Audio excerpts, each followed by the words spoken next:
Money on my mind, gotta hustle and grind. Financial literacy always on my mind. I'm stacking knowledge, no time to waste. Gotta invest smart, gotta keep up the pace. I'm reading books, learning all the tricks, studying the market, making calculated picks. It's your boy Reckless Arrow, and we are back at it again for another Bag Talk episode. But first, I got a question for you. Have you ever wondered what truly drives portfolio success? In this special episode that I'm dedicating to the Blossomites, to everybody on Blossom, I've been participating in that community. I love it. I equate it to Facebook, but we only talk about money, which is great. It's just a bunch of people that are trying to move forward financially, varying degrees of skill level and where they're at in the race. Some people out of the rat race, some people far out of the rat race. There's people that are in the muck like me, like most of my wolf pack. And it's just a really great community. So I wanted to do something special to kind of give back and give a nod and, let the Blossomites know that, like, I'm there. Like, there's people that I talk to regularly, like when I drop my posts, which I'm working on kind of trying to figure out what I can do over there consistently, because it seems like there's people who are further ahead than me that are just on there posting all day, and it's awesome. I just don't have the ability to even do that. So I kind of post when I can, and then I try to scroll through when I can. Unfortunately, when you're grinding and you're in manual labor, I don't have time to even check realistically socials outside of a couple of times a day. So normally when I do my post, I'll go through, hopefully comment, give some attaboys or some pushback on a couple other posts, and then, jump into it. But in this special episode, I'm going to give my current top picks. Some of these are going to be longer term top picks. I mean, I try not to get in stuff for short term, but I usually try to ride positions out for at least a year if I can make them work. Doesn't always happen, but I'm going to give my top picks some pivotal insights that I've learned in my year that I've been in high yield. Now, I've been in crypto, Bitcoin, that space for going on my 13th year. So I put my 10,000 hours in on that. And then I found high yield, which was something interesting enough to get me back into TradFi.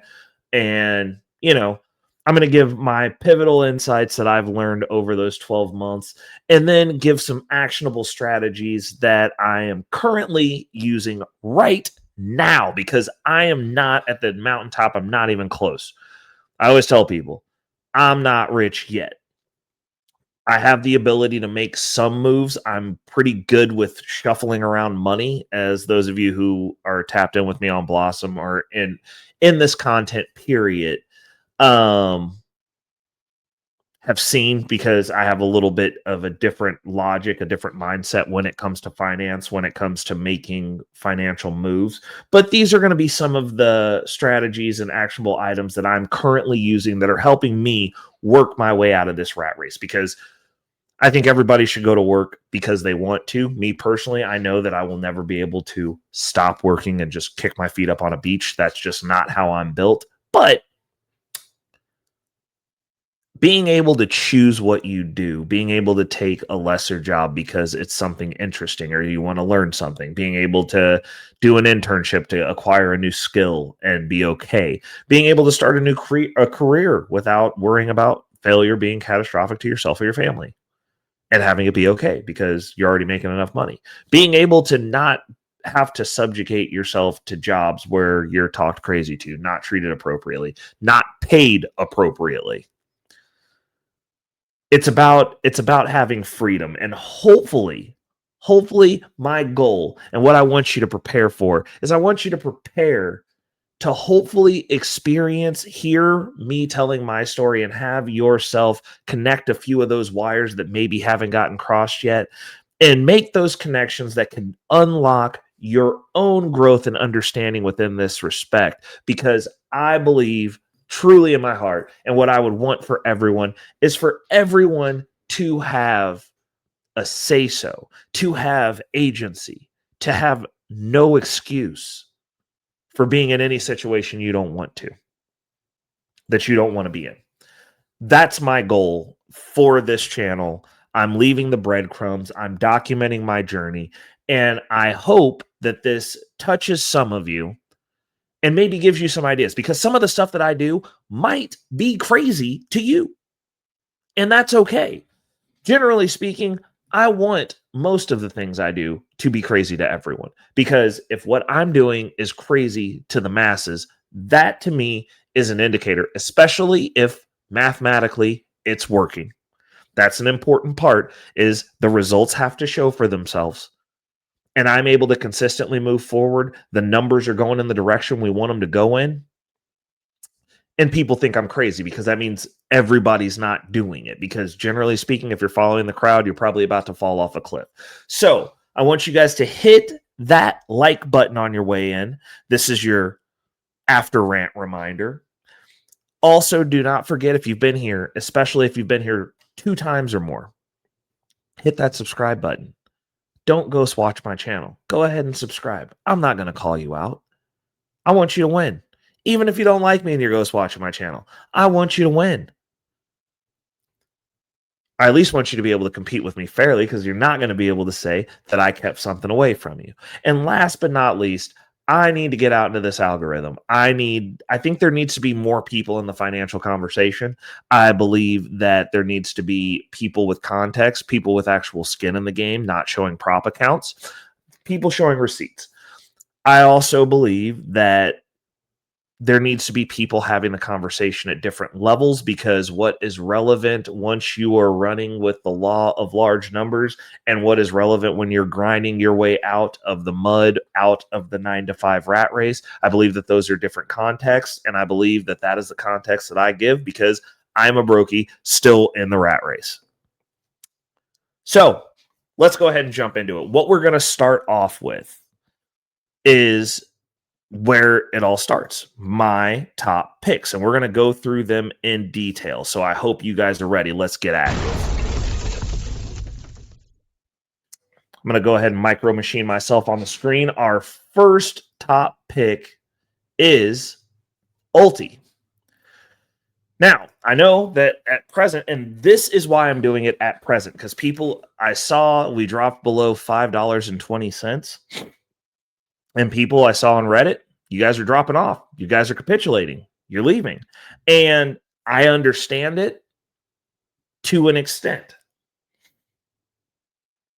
And if you have hit your stop loss level for how far you're going to ride this down, in that case, peace. And I understand, because I have a problem with that myself, of following my stop losses. But with BTY, I had to follow my stop loss, and we were at a total loss. Now, see, this is where I'll probably differ from most of the people on Reddit. I mean, honestly, Reddit, there's some good stuff on there. I haven't made any money following anything on Reddit, but it's good to get in the conversation and, test your logic.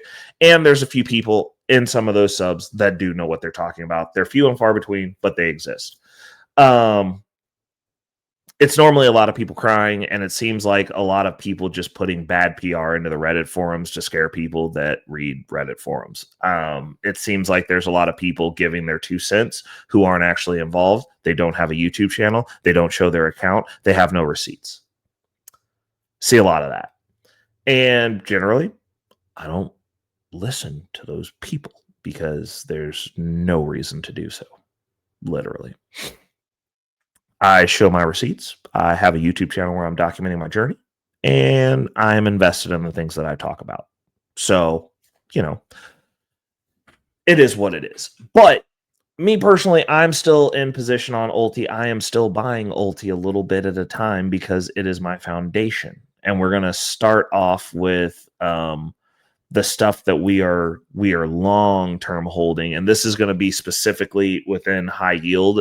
That is all my top picks, because that is where I am currently existing, because I am trying to get out of the rat race and I need income to do that. I have long-term holdings. I hold Bitcoin. I have over a whole Bitcoin. I have a few few Ethereum, and I hold Chainlink. Those are my long-term holds in crypto. I have an active crypto portfolio that really has kind of fallen on its face. We're kind of hoping it does something during the bull run, but we're looking at transitioning that into Ethereum and Bitcoin and just putting it in the long term and dialing back the volatility on that, because we have a good amount of holdings, and it's just with high yield, the stuff that I was doing in the DeFi space is pointless. There's just no reason. I can just do it in the traditional finance space and then buy Bitcoin and Ethereum. Way easier of a strategy. A lot less work. Lot less risk, in my opinion. But Ulti, we are still buying. I'm actually very flat on Ulti in total return. If you look at the NAV only, you're not factoring in the total return. That's the reason I really urge people to have some sort of software that tracks that, or get yourself a spreadsheet built that tracks that. So that way you know where you're actually sitting. Because if you just look at the NAV, yes, you do log in and see red numbers. People don't like that. I always log in, I'll see red numbers, and then I'll see what that correlates to in total return. And that's how I make my decisions. If I get down to about 10% in total return, I'm selling. Like, it's just that simple. Like, if stuff tanks hard, I'll sell. It's following your stop loss. For me, it's a 10% total kick in the face. Like, I'm going to take my 10% loss and I'll roll it into something that's been doing better or that's still performing.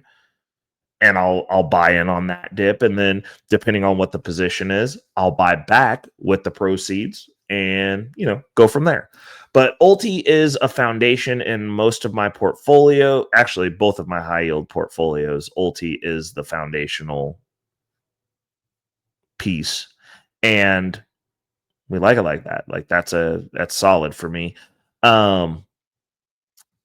If you look, we'll go in and we'll also look at why. One of the other key metrics for me is I try to keep at this juncture while we're in the building phase, I'm trying to keep above 80% in distributions, passive distribution rates. Now, the distribution rate on Ulti is 87.1%, which is awesome. A lot of return of capital in there, but we've been getting some that are actual distributions. For me, as long as I stay within that range and I'm looking at the total return or loss, which for us right now with Ulti, so let's share this tab so we can go, because we go to the actual page. This is part of my research. You always go to the actual page for the maker of the ETF and do your due diligence. You should never follow the rantings of just some Yahoo on YouTube, ever, including myself. Go do the research. Go to the page. Now, me personally, if I'm ranting, I'm going to show you, which is pretty awesome. So looking at the numbers, so if you've held for a month, we are at 3% market, 2.74% positive in the NAV.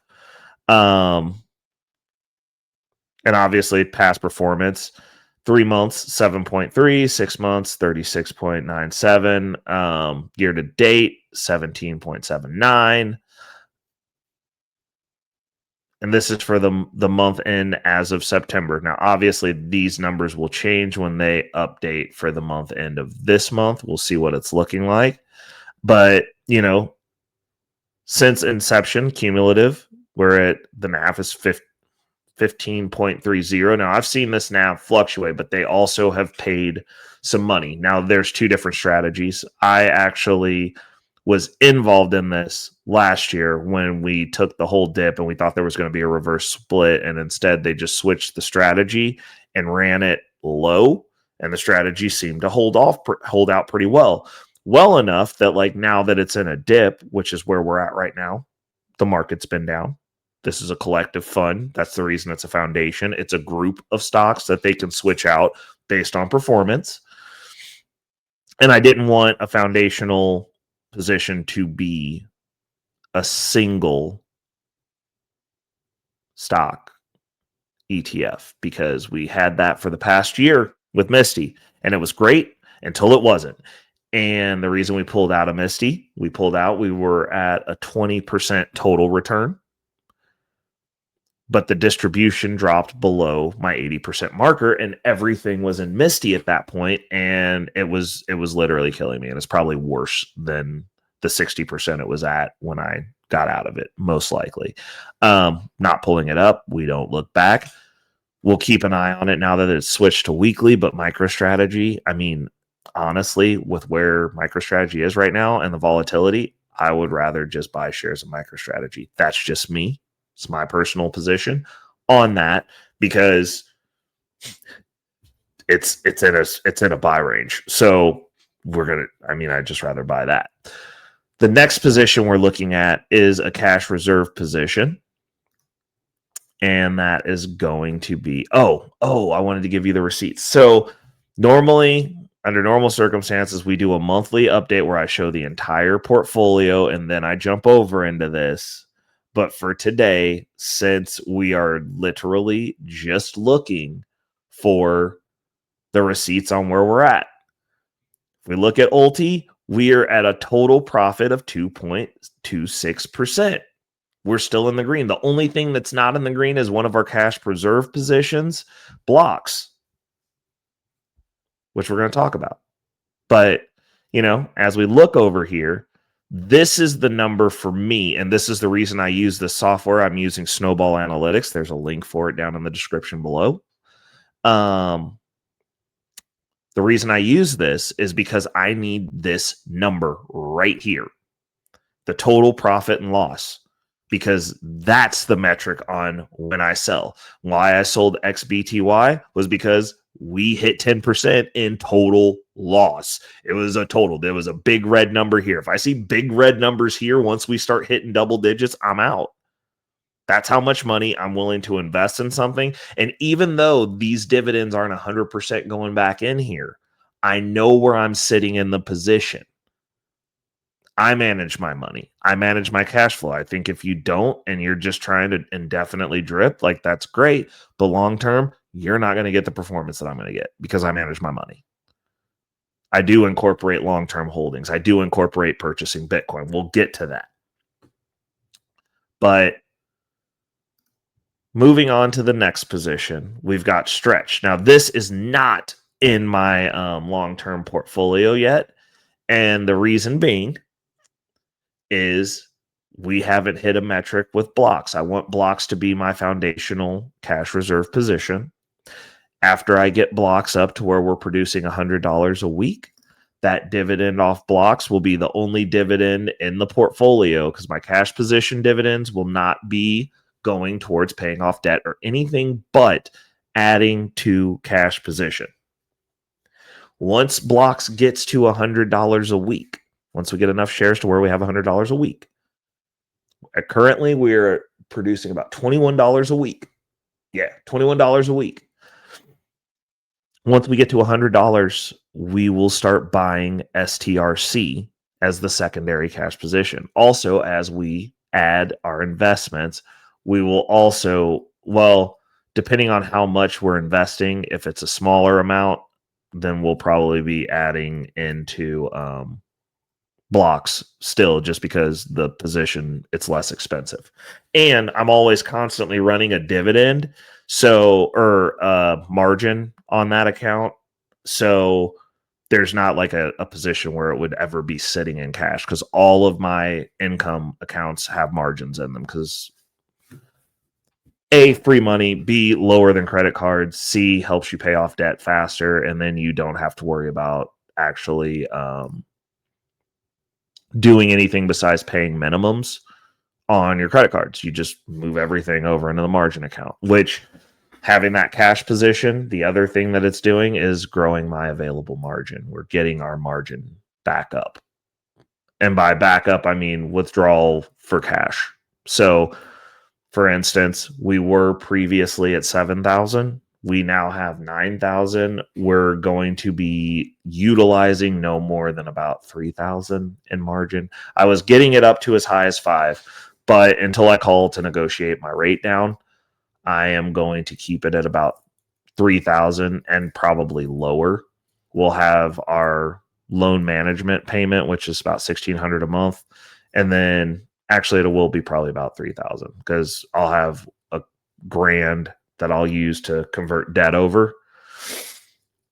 And yeah, we're gonna just keep it pushing. So STRC is MicroStrategy. It's one of their preferreds, and here's the layout on that. So their goal is to have this sit at around $100 with low volatility. It's currently at 98.62. That's a buy for me. Anything under 100 is a firm buy. So in other positions that I have, I am buying this. Why? Because the dividend on it is 10.25%. Now, compared to everything else that I do, that is nothing. But that is for normal TradFi people, risk-averse people. This is jump on territory. This is, this is the high end of dividends. That's also, there's tax benefits for the type of dividend that you're getting. I'd prefer to have this than a bank account. Your savings in your bank account is nowhere near 10%. It'll never be near 10%. 10%. They can't offer that. So this is true cash position for me. Like if I'm just sitting on cash before I put cash in the bank, I will buy STRC and just set it to drip, because until I figure out what I need to do with it, it can just continue buying itself. Like that's the way that I look at it. So at the minimum, this is the lowest that I'm looking at for any type of money positioning. Like if you're not giving me 10%, I'm not giving you my money, basically. So this is what we're doing for that position. There are other positions. My in-home banking, I'm pretty sure I just recently bought a bunch of STRC. I'm pretty sure I bought 6 shares over there, turned drip on, because that's a cash position for our in-home banking. I will probably be having that sit in STRC and stretch moving forward, just because I don't have to worry about it. It's cash sitting there, and it's also cash that I'm regularly tapping into, and I normally just use all of it. So after we get the loan paid back, we'll have this building up over that time period as I'm paying myself back. Once we get back to full capacity, I'll sell it all off and bring it back and get it into use, either paying off debt or making money, some sort of position. And after we've built the in-home banking pool up to about $5,000, we're gonna flip it and stop tapping that and turn it into an income generator in and of itself. So moving on, the next one that we have, you guys have seen it already. We've got Blocks. Blocks is an interesting one. I like it. It's the only one that we're down on, but I do like it just because we are in a space where this gives me exposure. It has Bitcoin and Ethereum, with the ability for these funds to start staking. I'm pretty sure they're going to get the approval for that for Ethereum. I believe that the income that this is generating is going to go up.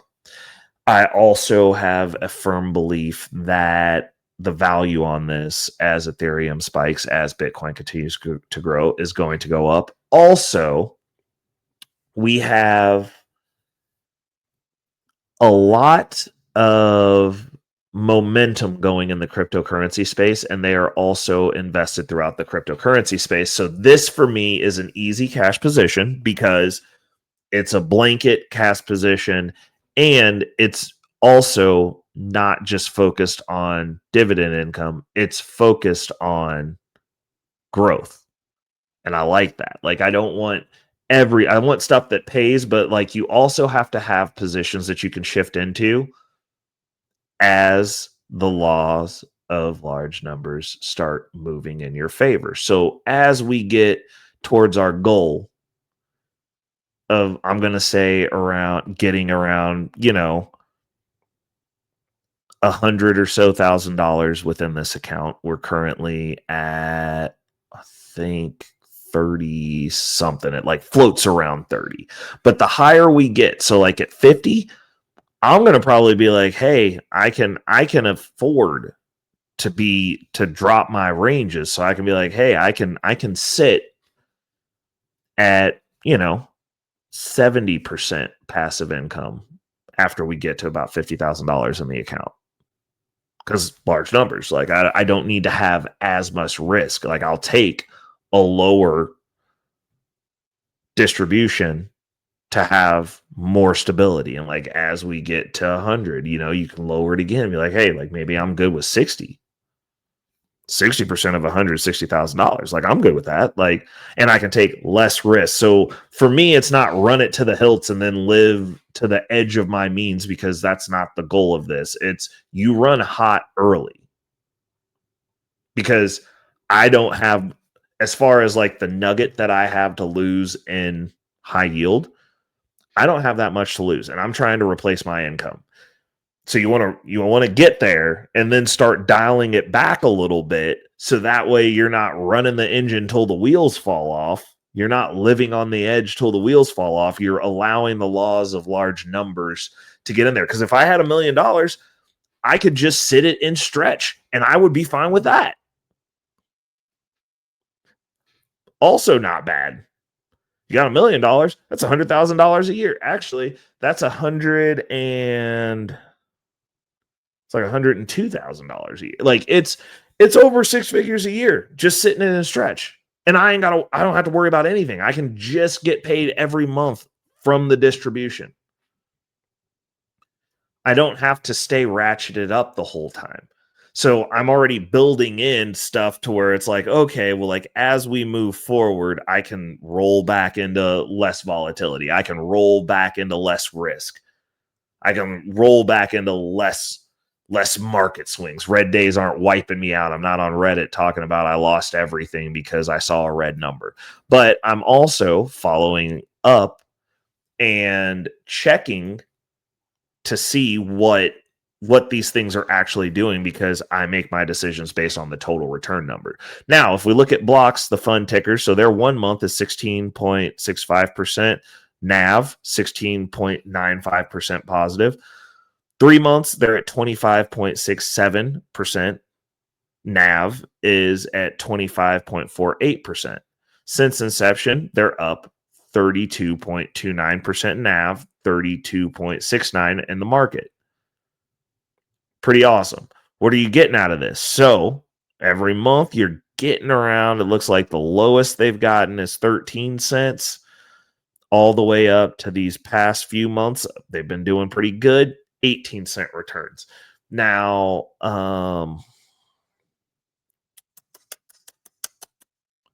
standing shares, year to date.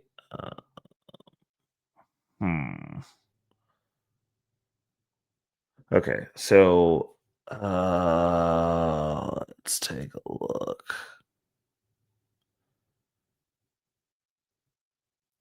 So that doesn't have what I need.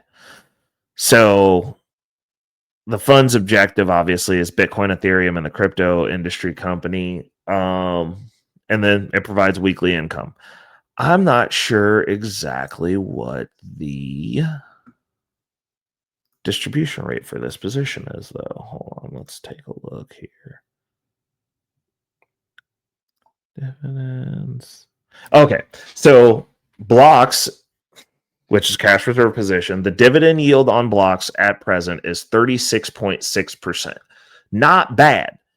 It's below my metric, but for a cash reserve position, we're looking for slow, steady growth and weekly distribution. So this falls within my weekly narrative. STRC is a monthly, stretch is a monthly. So we've got one cash dividend that's a cash reserve position that pays weekly. The other one pays monthly. So what we'll do is, after a certain point, like if we're looking for dips, if this builds up, and hopefully we don't have, or actually, I mean, I hope we do because I have actual dry powder right now coming into the market. But as we're filtering this last monies off of this loan that we took into the portfolio, we have dry powder that we're filtering in weekly. Unless we have some of these weekend Trump tweet dips. Once we do that, if we have those, I have these positions where it's like, cool, hopefully I get there. It's 10% of, well, roughly 10% of what's in my portfolio. So like, as I put money in, like we did a buy as of the day of this recording. I'm recording this on Monday. You'll be seeing it on Thursday. I put in 2,000, bought $200 worth of blocks. Next week, Monday, probably put in another 2,000, buy another $200 worth of blocks. As we filter money into the market, we're backstopping. So 10% of the portfolio is both working and available if there is a major dip. Now, if there is a major dip, blocks is going to get hit too, but it's not going to get hit bad as everything else in the portfolio because it's diversified. Once we start building the stretch position, once blocks gets up and rolling, if we haven't found a position to where we're having a 5% sell-off day without any fundamentals changing on anything, we will also have the ability to just sell off stretch and keep blocks running, because blocks at that point will be buying a share of stretch a week. So it's like, cool, we'll be getting $400 a week from the cash reserve, producing more cash reserve. And as long as we're in that 10% area, once we start going outside of 10%, if it's growing, plus we're putting money in, then it's like, hey, we got to go buy some extra. We got to go buy something. This needs to get deployed somewhere. It can be in this portfolio or it can go somewhere else. Might start using it to buy long-term holds, buy more Bitcoin. But the point is, we're backstopping it. So I'm building the portfolio appropriately this time, like this iteration of it. Now, next we have another one that I'm super excited about. And that's going to be WPay. I really am interested in liking this one. I'm happy that I have it in the portfolio. It's also a weekly payer. It's from Roundhill. Roundhill, we have what this does is this pays every week based on all of the Roundhill ecosystem. Now, me personally, this is just me, a random guy on YouTube, my personal panache in this scenario is I would prefer if it was just the top performers. But, you know, it is what it is. It's holding pretty steady. It bounces pretty nicely. Roundhill, I like their products. I like their individual plays. Takes a little bit more work. Now, this is something that I would just keep in my portfolio. This is a less risk one.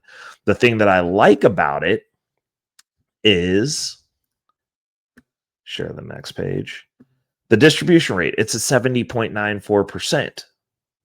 That's great for something that's diversified across all of their products. I really like it. Obviously, if you look at the top holdings, there are no top holdings. It's basically an even look across this whole gamut, which is, well, hold on, let's see what this does. Yeah, it's 6% across everything except for the First American Government Obligations Fund, which is 0.23%. Everything else has even weighting. And that's cool because it gives you access to the best of the best. I mean, and the ones that have outlandish pays, you get a piece of that along with the ones that aren't doing that well that week. Again, I'm like, hey, they make an optimized version of this that's just the top payers are the ones that are consistently, but I'm assuming that fund would be more work, but this one, 70.94%, this is one that as this portfolio grows, when I want to shift out of a base, this is the next base that I'll shift. I'll roll that ulti position into this and make this the base. Like once we start getting up around, 40, 45,000, this becomes an option because this is less volatile than ulti is. Ulti is awesome. It's a great payer. No problems with it. We're doing good right now. But this is close. And like, honestly, like that's something that I am looking at. Like, is that an option to, and at what point? And I think it's probably going to be around 40,000. I'll be like, hey, I think I want to switch these positions after we get this rolled out and see how much we have in WPay. Because while I like ulti, ratcheting, you have to be willing to dial back, because having this as a base, would probably drop me if I switched the proportions of how much ulti I have in the portfolio with this right now. It'd probably still put me at above. It'd probably still have me in between 80 and 90% passive income with this as the base. And it would remove a lot of volatility from my portfolio. And I'm probably going to start doing that at about 40,000. Like, because then we'll have 4,000 in cash reserves. I'll be able to start transitioning, and it'll just be what are we going to do? We'll have the buys go into WPay. Any major spikes will roll into WPay, because when the market goes up, WPay is going to go up too. Roundhill has uncapped upside, and we're in on everything.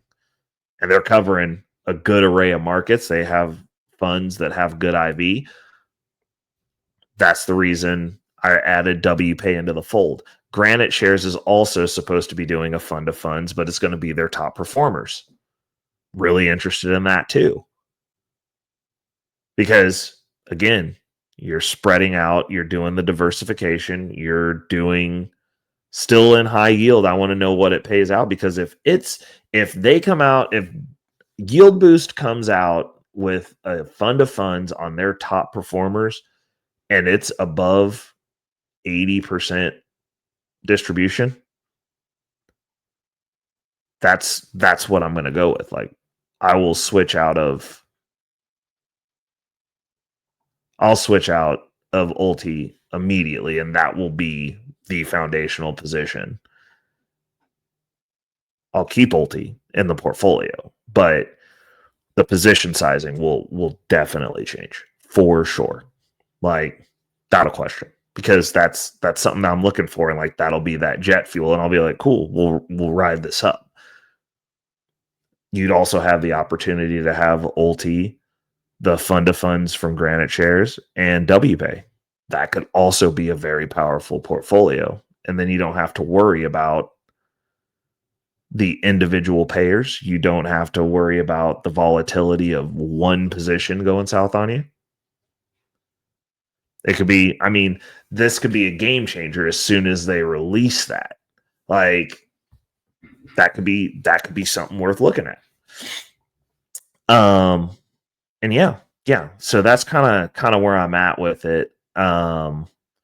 As far as the positions. So the last one has been my potential secret. My potential secret bullet. And that is Granite Shares Yield Boost, TSYY. It's also taking a beating right now, but again, we can go over to Snowball Analytics and look at the position. We'll share this real quick. TSYY, my best performer, personally. Can't say enough good stuff about it. Obviously, our cost per share, we're at 802. We're above $8. We're down 30% on the NAV, but our total profit is 6%. It's the best performing one that we have. It's doing its job. That's what I like. Why? Because those dividends are going to churn that Cash App flywheel. That Cash App flywheel is both providing investment and debt elimination. As it comes swinging back around, because we're going to have that paid off this week, actually, tomorrow, redeploying. Guess what? We're already at our limit for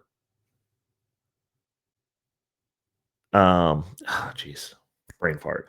We're already at our limit for investment. We're over invested this month just because of the money that's coming in off the loan that we took. So that's going all towards debt. And actually what we'll be doing is we'll be getting our cushion in for our loan maintenance. So the first payment's not due till November 14th. We'll be putting we'll be throwing $1,000 at it tomorrow and starting that flywheel over, because come Friday, we'll have 2 payments that are going in. We'll have the loan for that $1,000 that gets half paid off next week now, or at the end of this week, because we'll have, almost half paid off. It'll be like $375. A little bit going over to the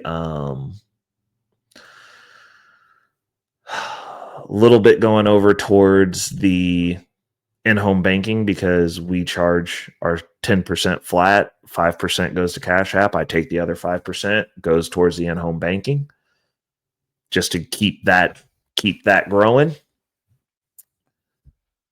And yeah, like, we're going to be getting our cushion in, because you don't ever want to be, it's the same thing that I do with my house. I add an extra month onto it every year. I pay an extra month of the mortgage. So that way something catastrophic happens, I'm ahead. I'm out on the mortgage.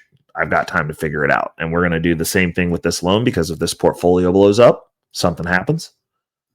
You don't want to be sitting there going, oh, like, I've got this loan that is now over my head becoming a burden. I like paying stuff off as fast as possible, with the exception of my house. And once I'm about 12 months out on my house, I'm not gonna continue doing. Actually, probably about 6. I'll give myself 6 months, half a year. You can figure something out in half a year. You should be able to figure something out in half a year. But as soon as we get to that point, we're gonna go ahead and get ourselves. We're trying to pay this $35,000 loan off as fast as possible. We procured the car, ended up with a little bit of extra money left over. With the whole goal of this was to help with the payment of that. And, we're paying most of it out of high yield. Probably be getting that custom plate to little flex on there. And yeah, like, that's the way that it goes. And I'm like, I say, when this works, we're gonna have a different tool in our tool belt. Like, this is an experiment. Like, once it works, like, if I can pay this off in 10 months, like I was doing the $10,000 loans, because I got a lot more money now. I'm not just coming up with 10 grand, like it's 30 grand. It's a little bit bigger. Press myself a little bit. Smart thing probably would have been to go with 20, but I didn't know what I needed. And I'm happy that I went with 35, because it's giving me the ability to create that additional income, and we're going to go ahead and pay it back as soon as possible. And then redeploy. But obviously our primary focus is the current debt load. So once we get our 1 month cushion, I want to be a month out at all times, we're going to continue focusing on everything goes towards the existing debt. We are putting our limiters in. So none of the income that comes in, with the exception of the Robinhood portfolio, is going to be used for investment. So like, when we get paid on Friday, the $200 that goes in there that I normally get to invest with, we're cut off, because we have a weekly stipend of the cash pool from the loan that's going in, and we are over our limits. Because like, we were planning on stopping at about, I think it was like $1,500, $2,000. yeah, we're going to be way over that this month. Like our savings rate when we do the end of the month is going to be stupid. And then it's also probably going to be stupid next month. So as our cash stipends, that's just going to eliminate margin, which is going to be good because at the end of the month, we are going to pull that last Friday. I'm going to go ahead and pull whatever we still owe from the margin out to get that money prepped to shoot over for our mortgage payment. Or not our mortgage payment, our loan payment. And we're gonna keep rinse and repeating that for a little bit, see how it works, see where we're standing, and after we get the full amount into the portfolio, we're gonna see what that looks like. So I think once we start getting some money generated, it's gonna be pretty interesting. So now we're gonna get to some of my insights. So we're going to go ahead and pull that out of there, get me back on the screen. And we're going to talk about some insights that I've had in my year in high yield. And I've got 3 that just stick out in my head, that just way out there. Oh, you know what I forgot to do? Hold on. We're going to go back to mini me. I forgot to show you guys TSYY's,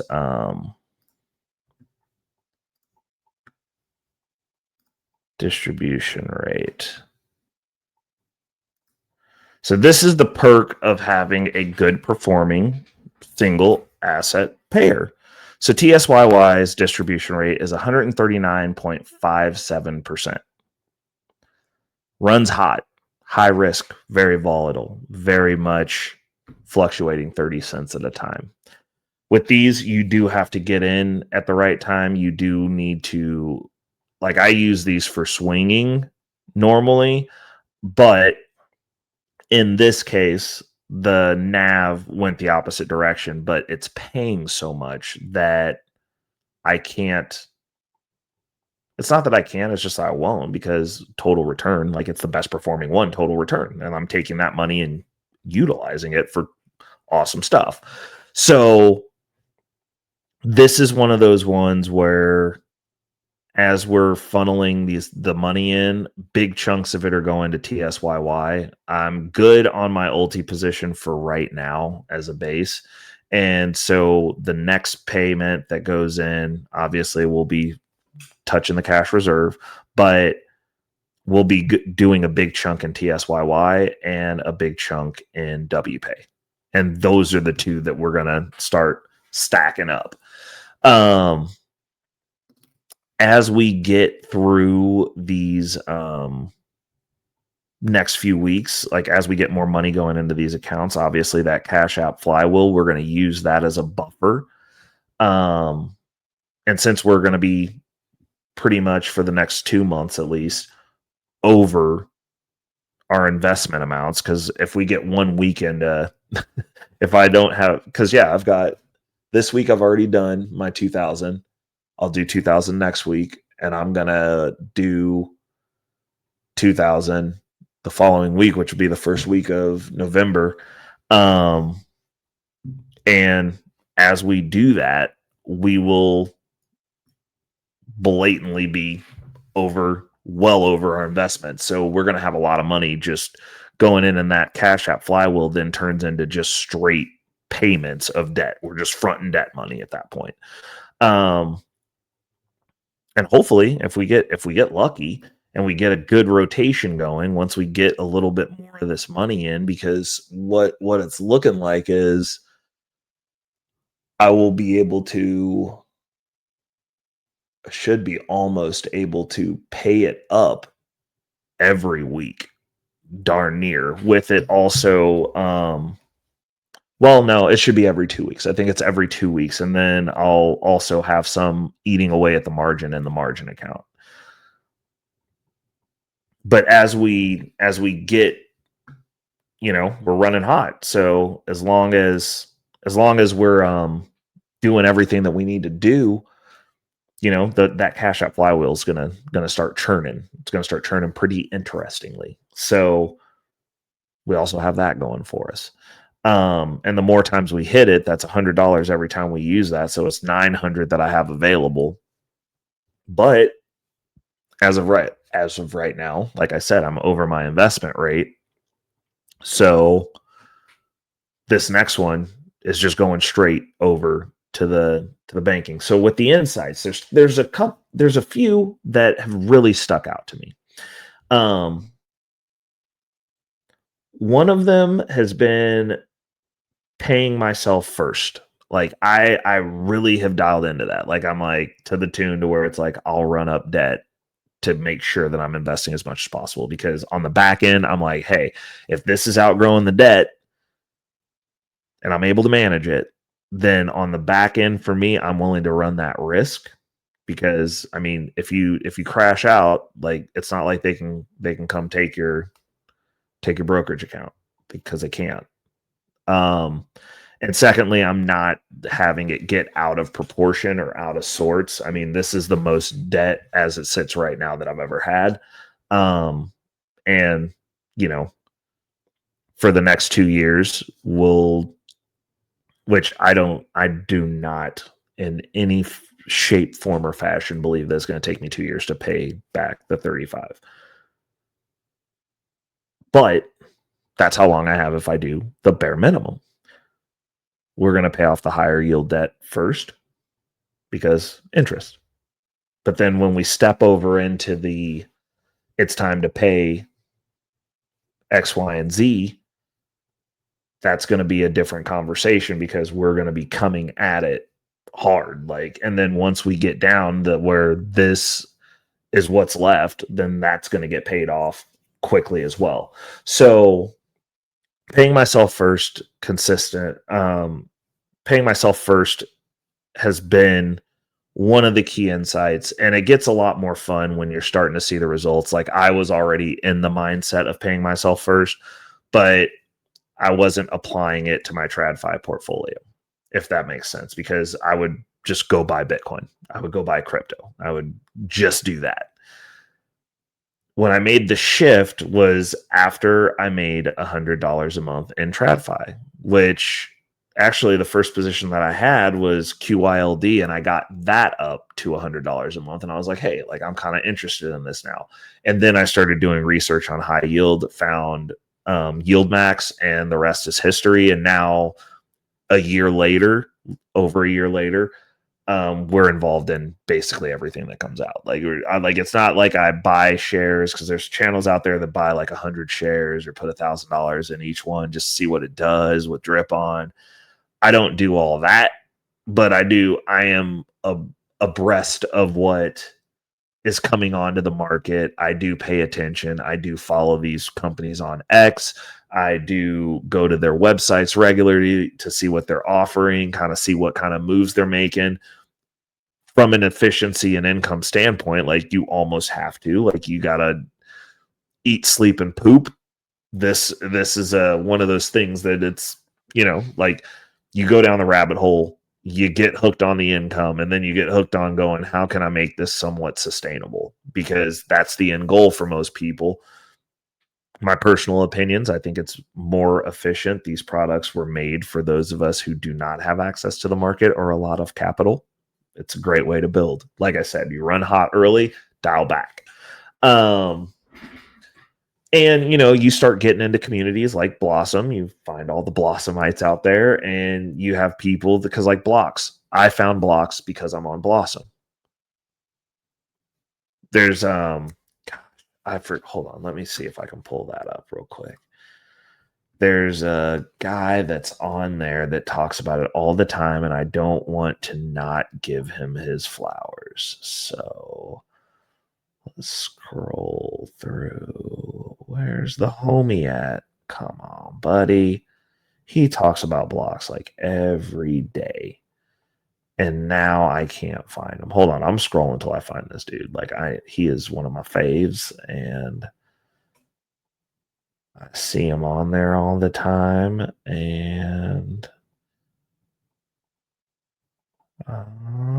where is he? Where's my buddy?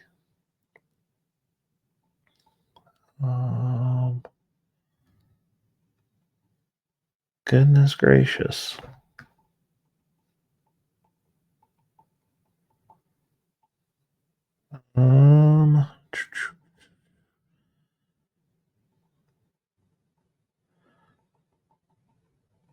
Let's see here. No. Man, I can't find my friend.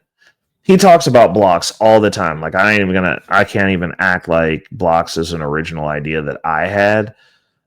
There's a guy on here who posts about it all the time, and I kept looking and I kept looking and I kept like going over there and be like, yo, like, how does this work? Like, I need to know what's going on here. And I looked at it and decided I was going to have it for a cash position. And when I sold out of XBTY, I went ahead and pulled the trigger because I was like, hey, I've been talking about this cash position for a hot second and I haven't done it. And the whole, like, shout outs to Wall Street Trapper. There's a lot of people who talk about money and you can take insight. And sometimes these aren't necessarily concepts that these people or positions that these people originated. But like I say, there's people who speak to people. And for me, the knowing that I needed to have a cash reserve, that came from Wall Street Trapper. When the way that he broke it down, it hit for me.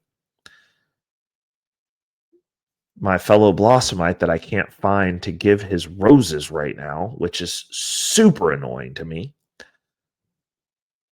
When he was talking about blocks, like I'd seen some videos about it, and I was like, whatever. Like, I was still in Misty when I first saw him talk about blocks. He started talking about it when it first came out, and I saw that on Blossom. And then I kept coming back. He kept doing his breakdowns. He kept doing his talks about blocks. And so I started looking at it and I was like, oh, okay. Like, it's not in the percentage that I need right now. I'm running hot, but like that could be a cash reserve position or something that I roll into later, which realistically is what my cash reserve positions are. It's like, my goal is to build my portfolio up to a point to where it's all a cash reserve. And then I just use the cash generated from the cash reserve to buy stuff. That's the peak. Like I said, get $1 million, put it in Stretch. That would be a good deal for me if I'm still dealing in fiat. And then, as I get paid every month, take 40% of it, buy Bitcoin so I can have something for later. Boom, done. Like, and do that. But obviously that's going to be later on down the road. But when I sold XBTY, I went ahead and I was like, you know what? I should probably have a cash reserve moving forward. So that's what I did. I didn't put all of it back in the market. That was my thing. Which brings me to my next point. Following your stop losses. I'm really bad at that. I got out on Misty with a 20% total return, but I let my distributions get below 80%.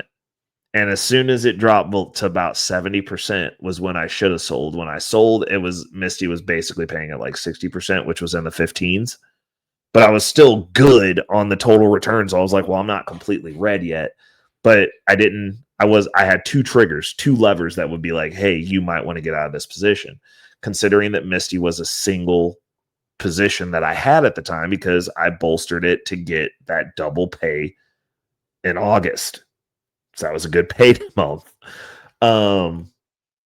Even though the price and the distributions were tanking that month, it was like the second one made up for it. And honestly, it really didn't in comparison to what I could have been doing. But, lesson learned, you got to follow your stop losses. And if you have multiple, which with high yield, I think there has to be, because like, why don't you care what you're making every month? I think that's very important. It's just as important as protecting your nugget. And so 10% total loss, like now I'm not getting the income that I need, sell. That's how I know from like, even if I'm at 10% total loss, I don't care what the income is because I don't want to go to zero to get high income. I also don't want my income falling outside of a range. That's the reason when I sold Misty, went into Ulti. From Ulti, we bought into XBTY and TSYY. We also split up some of that Misty into those positions as well to get them started. Because I understood, I was like, oh, so like if I only have one position in this portfolio, then like I am beholden to that. And if you're only going to have one position, you probably don't want a single asset position in high yield, because now you're beholden to that and that alone. That's what I learned from being in Misty for a year, from following your stop loss. The other one, I got another one. It's consistency. Like I see people who have some bad days in the market goes against them, and they totally scrap their entire portfolio and just go do something else. And it's like, okay, so like what are you going to do when that screws, when that goes south?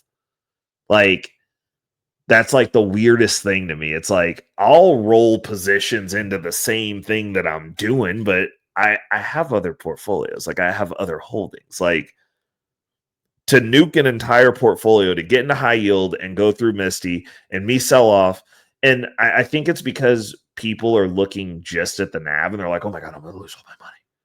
And it's like, well, what did you use the income for? Oh, I just stripped it and I'm losing all my money. The NAV is going to heck and the distributions are going down. I'm losing all my money. And they nuke their portfolios and they're like, I'm just going to go buy Coca-Cola. And I'm like, well, then why did you buy something that paid this to go, oh, that's like buying a Porsche and then going, I'm going to go buy a Yugo because the oil change is $800. I'm just going to go buy a Yugo. The Yugo by itself is $800. Like, yeah, but it's not a Porsche, dude. It's a Yugo. Like, it's a totally different vehicle. Like you should have just got the Yugo in the first place, and then you wouldn't have had to buy the Porsche and find out about the $800 oil change. Do your research. But again, people like to see, like when people win at something, they get intoxicated by the winning of other people, and they just come running into markets without doing any research. And then they get their little hand slapped, and they're like, oh, I'm going to go do something safer. And it's like, okay, well, that's cool. You get to also go to work until you're 70. Like, that's totally fine. Save your money till you're 70. And like, if they let you quit working, then you can eat gruel and die. Like, that's totally fine. Like, your body's going to be busted. Like, cool. You're not doing that and getting out of the workforce in 2 years. Like, it's just not happening. The math doesn't check out. Bitcoin went down. I sold all my Bitcoin. I went and bought the S&P 500. Like, great. You're now even with inflation. Maybe. Oh, I don't want to do Bitcoin. I don't want to do the stock market's down. I'm going to just go ahead and put my money in a high yield savings account. Great. You're going broke with Flare. That's awesome. You're not even beating inflation. Congratulations. You have no buying power. You could have got Stretch. Like there's other products that pay better than that if you're going to do that. But people do not want to be consistent with something. Like if you can't go through a market when it's bad, don't come rushing back when it's good. Like that's just crazy. Like it's crazy to me. And as somebody who's willing to let go of a position and getting better about it, I still stay within the high yield space. Like I believe in the space. I believe in the tool. The tool is effective for what I'm needing out of it. It's just like, yo, that position's doing bad. Clip it. Roll it into the, like, you're telling me every position in your portfolio you were at a total loss in? Like I don't think that that's a reality for people. They just panic and they get scared and they run back to what all the gurus tell them, which is you're going to work till you're 80. Which is fine. Work till you're 80. Like, that's cool. My last insight is I have now become addicted to saving because I like having my money to put in work as hard as I do. And so I tend to oversave. And that's one of the allures and the potential risk points for high yield space. It feels good to see these payments come in every week now. it feels good to see my payments rivaling my take-home pay. It feels good to see my payments higher, my distributions higher than my take-home pay. It's very motivating. Like once you get a little wind at your back, it's easier to run. Once you start hitting some downhill, it's easier to sprint downhill than it is sprint uphill. The one caveat and the one thing that I do differently is I have a set system. So I'm not just indefinitely dripping. I'm not just buying high yield. I buy high yield and then I use those distributions to buy other things. Right now it's to pay off debt because that's a secured gain. But we also use it, get a little bit of Bitcoin. We also use it for the Cash App flywheel. And I've put things in place to where every time I take out a loan, we're buying some Bitcoin. We're also putting a little bit of money at the end of the month, every month, into our long-term holdings. Even though our focus is dead set on getting this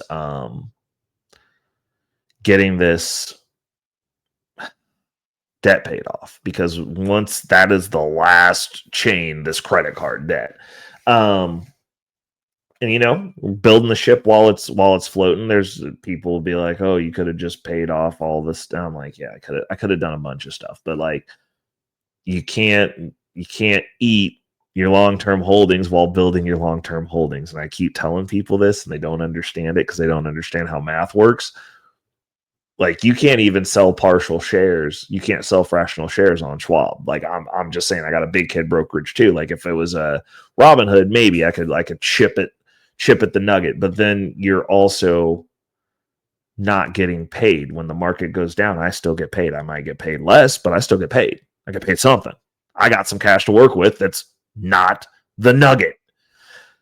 When the market goes up, yeah, long-term holdings are better, but like if it went up and I had to use it, like you are still not like, now you don't have it. So like if it goes up and you keep doing it, like cool, but you're eating into the asset. Like I don't even like selling Bitcoin, and it does go up like that, and I have a lot of it in comparison to like your average person.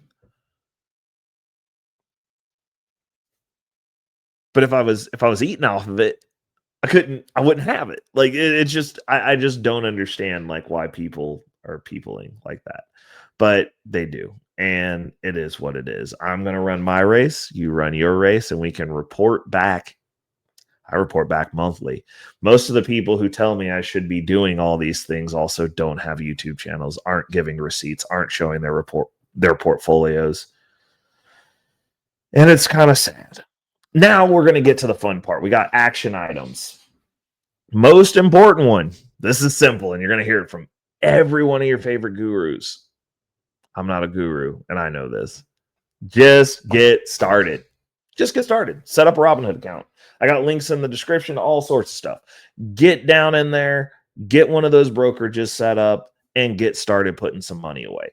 If you are behind myself and you're literally just starting out, I think Robinhood's the easiest because they do fractional shares. Your distributions, if you do high yield, which I have a lot of information about, like I'm documenting my journey. If you do that and go the Robinhood route, one caveat and one thing that is important to know is your distributions come later than mine.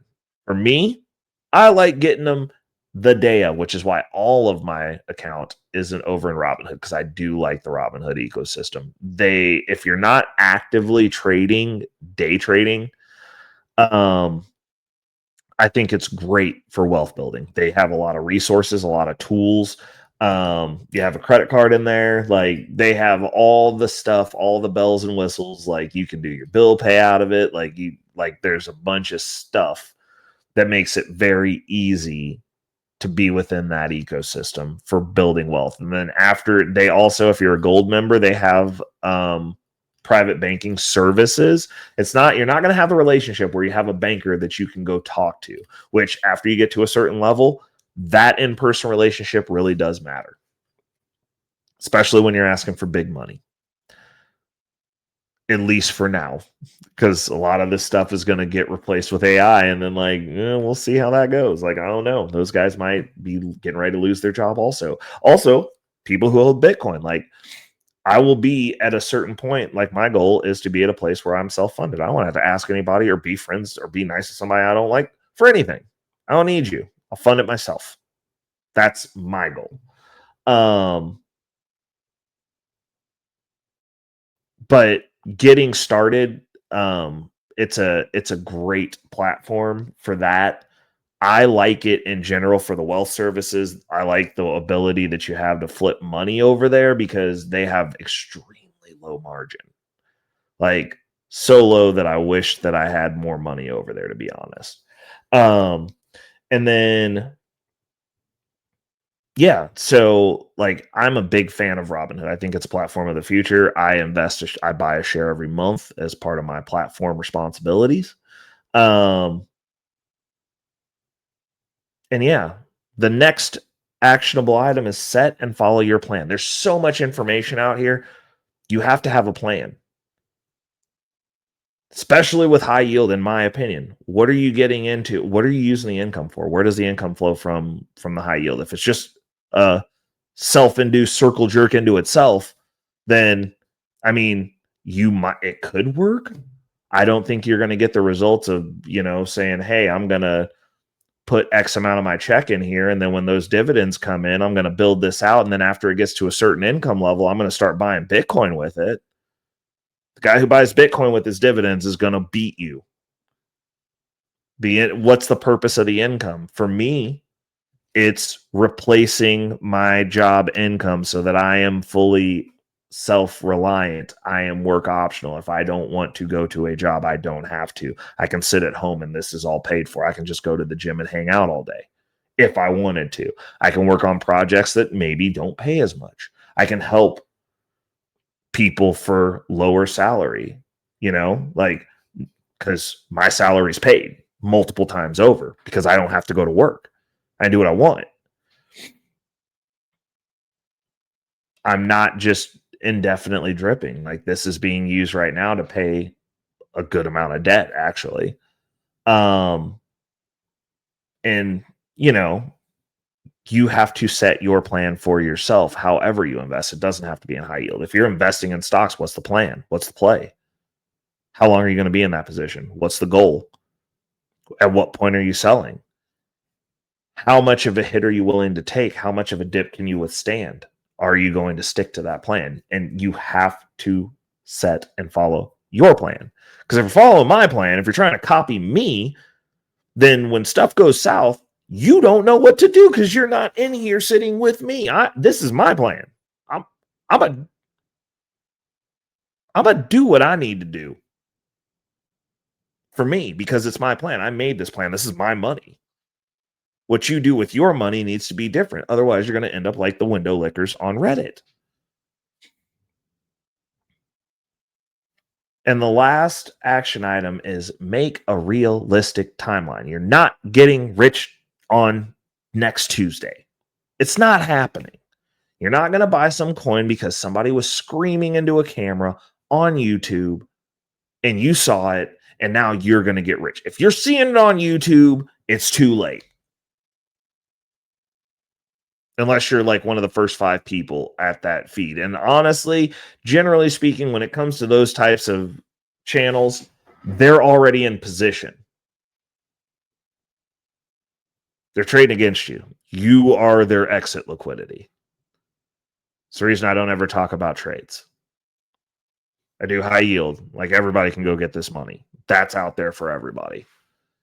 It's not necessarily zero sum. Also, most of you aren't going to do it. So also that. Also, I'm leaving breadcrumbs, so when someone asks how I did it, I can just send them to the channel and be like, that's exactly how I did it.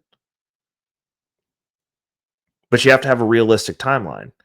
I started this journey 13 years ago. And before I got into Bitcoin 13 years ago, 10 years before that, I started getting financially literate. It was a decade for the opportunity that took 10 years.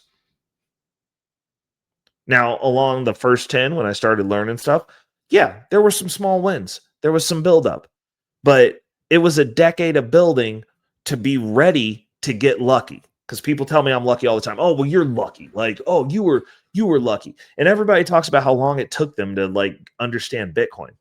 It took me a day because I'd already put in a decade worth of work, like getting ready for an opportunity. Buddy sent me a thing, was like, Bitcoin, what is that? I want you to build me a Bitcoin miner because I built computers every year. He shot over the parts list that he needed, and he was like, if I order this, can you put it together for me? And I was like, yeah, what is it for? He sent me the Bitcoin white paper, read through it. I was like, bet, I'm going to build one for myself. Now, did I go start buying Bitcoin? No. But getting some for free? Yes. And then as we started doing that, I started learning about crypto. Then I started investing. Did I invest in Bitcoin? No, because I was trying to get rich next Tuesday. That's how I know it doesn't work.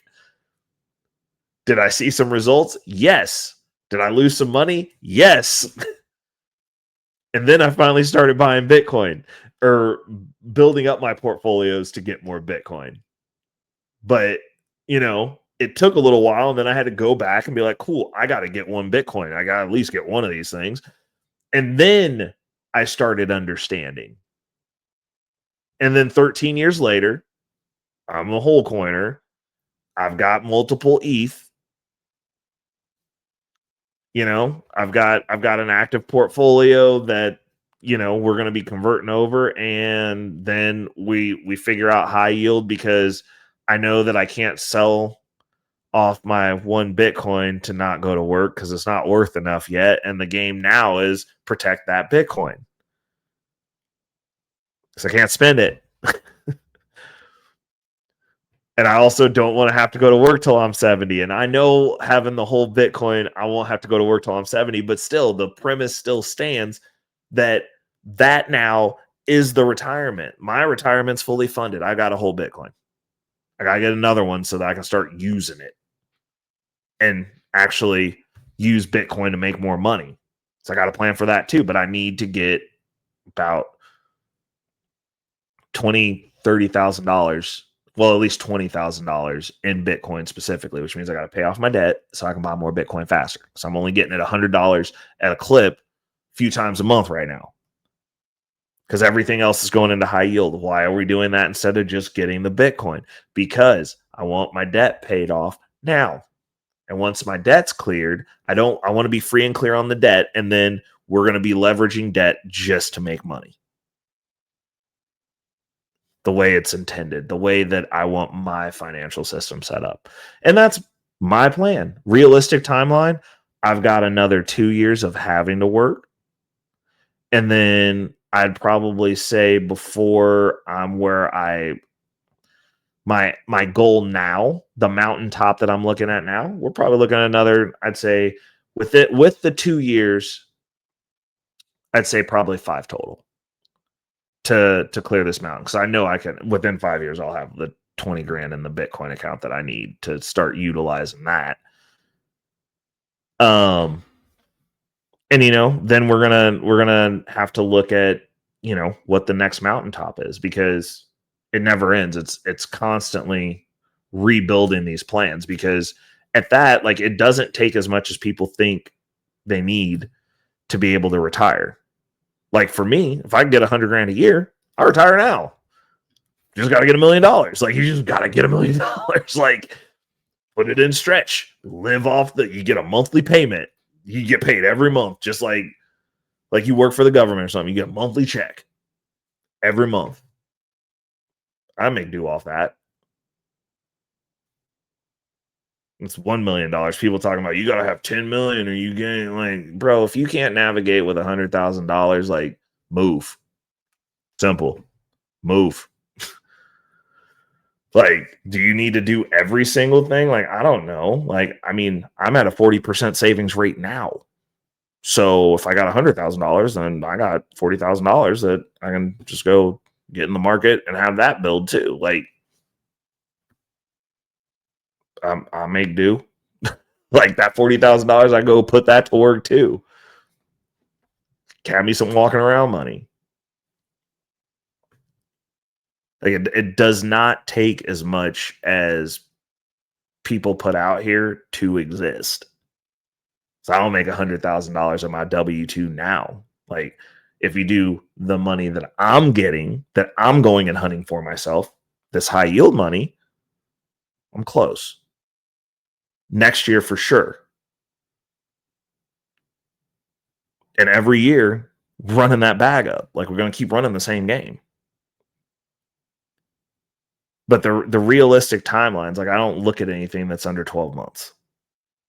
I don't. And generally, like when I'm making plans, it's like 5-year blocks. Like I'm like, cool, like this is what I need to do. And then as things speed up, because law of large numbers, stuff accelerates. Like that's fine. I can be ahead of schedule, but like I'm not expecting to get rich next Tuesday because it's not going to happen. It's not going to happen for you either. Got to be realistic. Otherwise, all of this becomes for nothing because you're going to be demotivated after your 2 weeks worth of motivation, your 2 days worth of motivation, 2 hours worth of motivation wears off. You're going to be like, oh, I'm not rich yet. Because when I first started with the financial literacy stuff, I fell on my face at least 8 times because my accounts weren't building up fast enough to produce any money that meant anything to me. And for me personally, I don't know about you guys. I'm pretty sure everybody has a number, but I start paying attention at $100. As soon as I made a video on this on my old channel. Well, actually, it's not even my old channel. It's my other channel that shadow banned, but I think they might have unshadow banned it. So I'm going to start doing some lifestyle personal content over there. But I made a video as soon as I made $100 in high yield when I bought enough QYLD because I started doing traditional finance again. Because I was like, I want some more income. And as soon as I got to $100, I was like, okay, I'm interested in this now. Rabbit hole, done. Now we're up to about, I think we're over at 66% of the goal. So yeah, we're over about $50,000 in high yield distributions projected for next year, 12 months out. And it was at $100. Year later, I'm like, cool, all in. That's where all the money's going. Went through an injury, had to get surgery, was down for a month, shouldn't have a job, still have my job, still have my career because of the way I position myself.